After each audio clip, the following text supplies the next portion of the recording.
Hello ulit. So ngayon magbubukas pa tayo ng mga gashapon. I believe 4 sets to ng random series. Ang first Pokemon natin ay si Quaxly. Mukha siyang shoulder bodies, yung mga Pokemon na tutulog sa shoulder, pero hindi. Bali, yung set pala na to ay Good Night figures ng Pokemon T-Arts or Takara Tomy Arts. Next Pokemon is si Cubone. Wow, ang ganda. Bali, mas gusto ko to kesa kanina. Tingnan mo, parang ang peaceful ng tulog niya. Pati ang ganda ng back details. So, gawan natin siya ng tier. Parang mas gusto ko tong Cubone kesa kay Quaxly. Bali, yung series na to is Pokemon Relax at Home ng Takara Tomy Arts.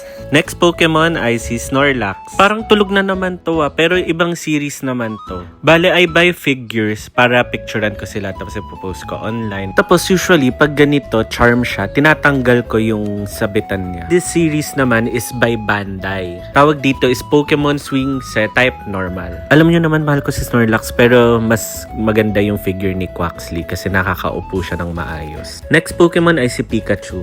Bale, ibang series naman to, picnic series. Hindi ko alam bakit siya may ganyan sa ulo or kung saan ba yan nilalagay. Pero ilalagay ko muna si Pikachu at tier below Quaxly and Snorlax kasi I believe may ganitong post na ako ni Pikachu somewhere. This series pala is Pokemon Picnic Mascot 2 by Takara Tomy Arts. So, bale yung binubukas ko, 4 na series to. Good Night, Relax, Picnic, tsaka Swing Set.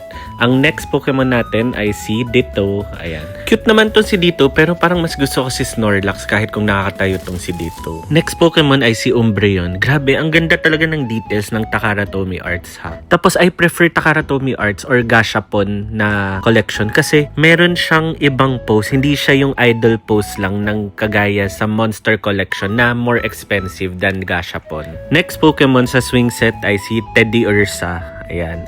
Bali, kakaiba to kasi ngayon lang ako nakakita ng Teddiursa na figure pero hindi siya nakakatayo. Kaya ilalagay ko siya dito sa tier below Snorlax. Pero ang ganda ng details ng Teddiursa, don't get me wrong. I love the figure and hindi kasi niya ang purpose na tumayo. Bali, swing set nga siya, diba? Ang purpose niya is sumabit lang.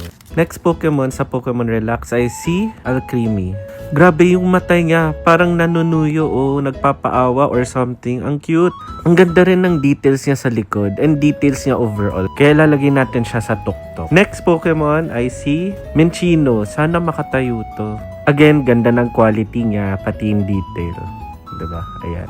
Ang next naman sa picnic set ay si... Ito yung reason kung bakit ko binili to. Si Fuecoco. Diba? Ang saya-saya yung tingnan. Bali yung mga picnic set pala, may kasama siyang picnic mat. Next Pokemon ay si Mareep. Bali, ang ganda nag-figure na to kasi bihira lang tayo makakuha ng Mareep tapos natutulog pa. Diba? Ang ganda. Second to the last sa picnic series ay si Skitty. Grabe, hindi ko ina-expect na ganito siya ka-cute. Tapos nasa loob siya ng basket, diba? Ang ganda ng accessory niya, basket. Tapos nandun siya sa loob naglalaro or natutulog or kung ano man ginagawa niya. Lagay natin to sa God tier. Oh. Last sa picnic set ay si Mabosstiff. I believe siya yung reason kung bakit may picnic set. Kasi diba sa game siya yung ginagawa natin ng sandwich. Ayan. Pero yung figure, hindi kasi siya masyadong nagre-resonate sa akin. So lagay natin siya dyan. Ang susunod naman na Pokemon ay si Pikachu. Like what I said before, no? May ganitong figure na ako eh. May sombrero pa nga ata ni Ash. Pero cute pa rin naman in a way. Next Pokemon si Pancham. Ang ganda kasi yung pillow niya, bamboo. Ganda rin ng details, paint job. Pero parang may hinihintay siya na something. Hindi ko alam.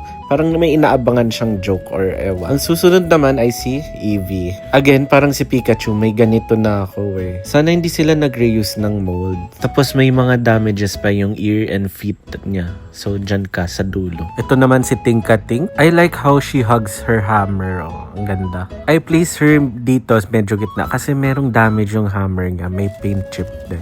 Okay, honest review tayo. Medyo na-disappoint ako dito kay Pagogo or kay Terapagos. Kasi yung shell niya, dapat transparent siya or translucent. Basta crystal-like siya. So, dyan ko siya ilalagay sa pinakahuli. Para naman sa mga fans ng Toy Story, buksan natin yung world's smallest Slinky Dog. Bale, ito yung loyal dog ni Woody, no? Ito yung tinatawag na minsan na attack dog na may built-in na force field. Bali, ang ganda na stretch siya. Tapos, compare natin sa Revoltech Woody. Ayan, ito siya. Pwede na, medyo maliit pero tingin ko okay naman na. Cute. Tapos yung paa pala ni Slinky Dog may gulong. So, gumagalaw siya kung hinila mo, nagto-turn yung wheels niya sa ilalim. Magandang pagkakagawa. Super natuwa ako kita ng pinaglalaroan ko yung aso. Ang stretchy kasi niya, tapos yung buntot din niya nagbubuking. So ayun, di ko na alam paano i-end to. So sana natuwa kayo sa opening ko kasi ang dami kong nagustuhan na figures dito. Yung pinaka na-disappoint lang ako kay Tropagos or kay Pagogo. So kayo, ano yung nagustuhan yung figures? And ano yung gusto nyong makita next? Baka meron ako. I-comment nyo lang yung favorite nyo. Ayun lang, sige po. Paalam!